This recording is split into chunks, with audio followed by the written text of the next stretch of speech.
Zoology part 2 BSc third final year इकाई 1 प्रश्न 6 उत्परिवर्तन पर निबंध लिखिए।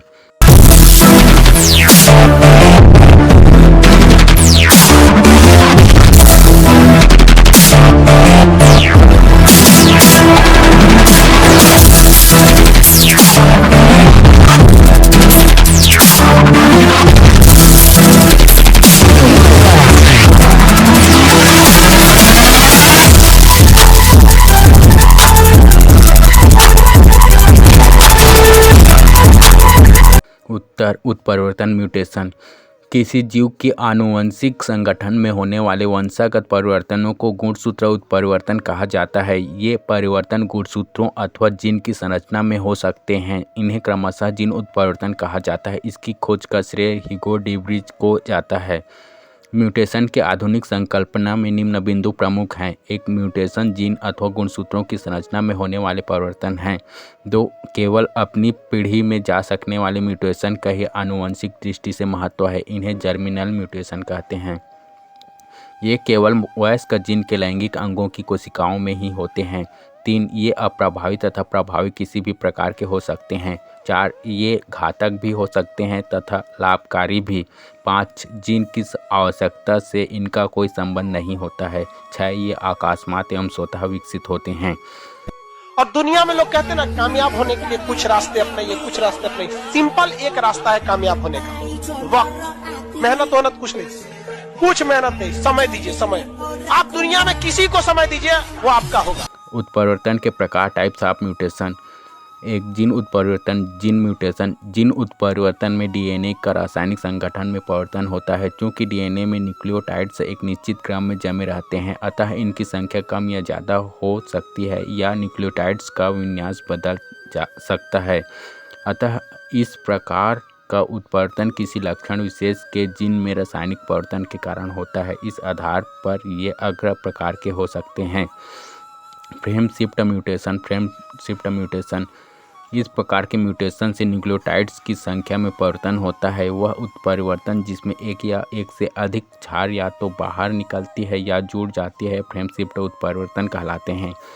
सक्सेस होने के लिए ना आपको ना नींद, आराम, व्यक्तिगत चीजें छोड़नी पड़ेगी। आपको ना छोड़ना पड़ेगा। बिना त्याग किए सोना को भी जलना पड़ता है आभूषण बनने से पहले। एक, विलोपन उत्परिवर्तन, डिलीशन म्यूटेशन अथवा न्यूनता उत्परिवर्तन।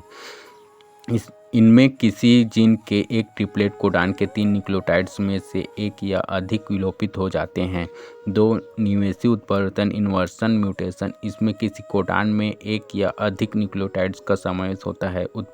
उपर्युक्त दोनों घटनाओं से जीन में उपस्थित आगे के सभी कोडान का अर्थ बदल जाता है, अतः इन्हें फ्रेम शिफ्ट म्यूटेशन कहा जाता है। Hey, y'all, come look at this.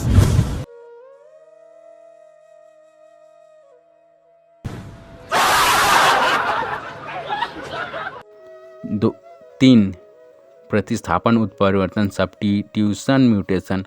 इसमें ट्रिपलेट कोडान के 3 न्यूक्लियोटाइड्स में से कोई एक हटता है तथा कोई दूसरा न्यूक्लियोटाइड्स उसकी जगह पर स्थित हो जाता है। परिणाम स्वरूप केवल उस कोडान का अर्थ बदल जाता है, बाकी जीन का संगठन वैसा ही रहता है।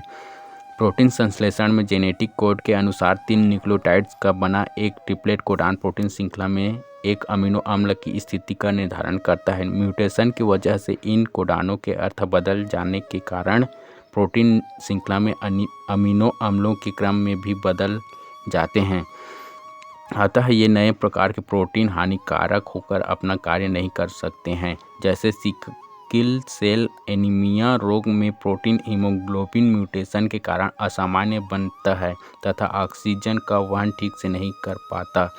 इस रोग का मुख्य कारण आरबीसी के हीमोग्लोबिन में अमीनो अम्ल के विन्यास में अंतर है। हीमोग्लोबिन एक प्रोटीन है जिसमें अमीनो अम्लों के लगभग 600 अणु होते हैं जो 4 पॉलीपेप्टाइड चैनों में विन्यसित होते हैं। इनमें से 2 अल्फा चैन तथा 2 बीटा चैन कहलाती हैं।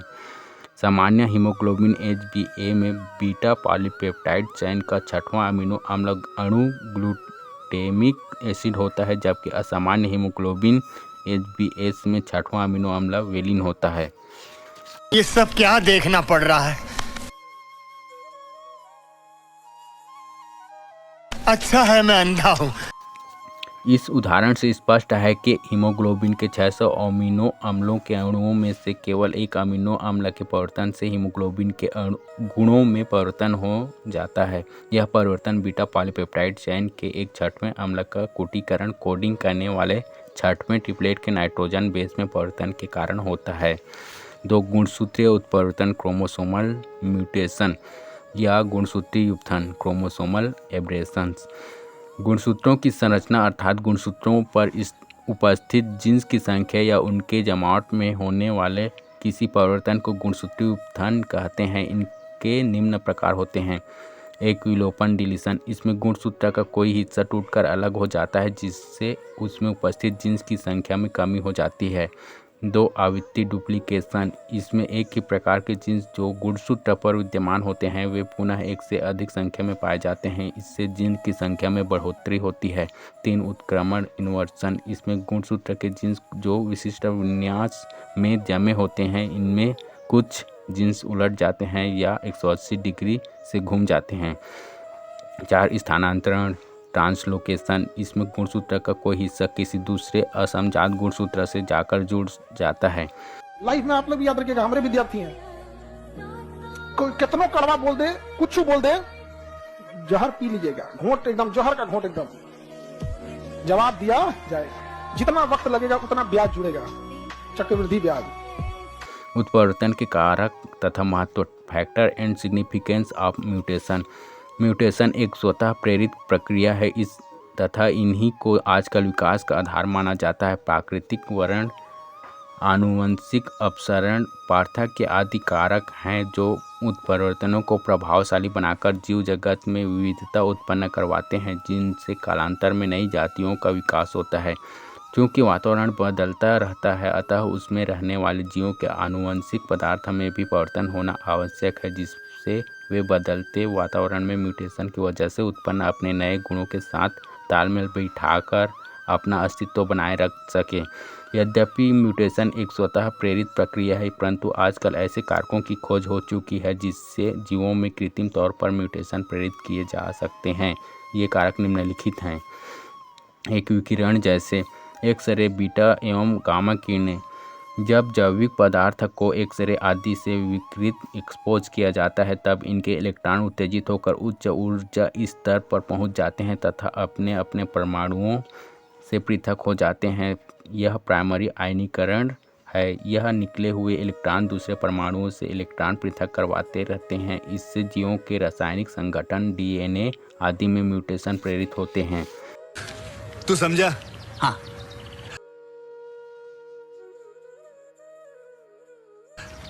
नहीं, तू समझा नहीं। 2 रासायनिक कारक केमिकल म्यूटाजेंस, मस्टर्ड गैस आदि अपने प्रभाव से जीवों में म्यूटेशन प्रेरित कर सकते हैं। इसके अलावा ethylene oxide, colchicine, formalin, phenol, caffeine आदि म्यूटाजेन माने जाते हैं।